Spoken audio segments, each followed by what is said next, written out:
In this video, I will show you how to block someone on Facebook. So the steps are so simple to follow on Android device as well as on iOS device. Just make sure to watch the video to the end. First of all, go and open your Facebook app. After you open your Facebook, all you have to do now, tap on this menu at the top right side. Under this menu now, tap on this friends section, this friends, tap on it. Under this friends, tap on this where it says your friends, this one.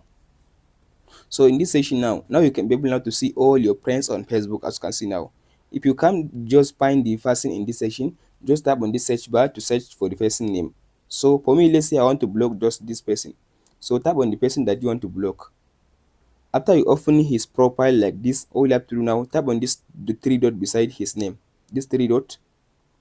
After you tap on this three dot, as you can see now you can be able to see a section which says block. So tap on this block button and tap on this block again. So as you can see now, I block this person. As you can see now, here it says you block this person. Here is the person name. Tap on this close button. So now I block the person. Now this person can be able to see everything about my account. Hope this video helps you out, guys. Don't forget to like and subscribe. Thank you for watching, guys. We'll meet in the next video.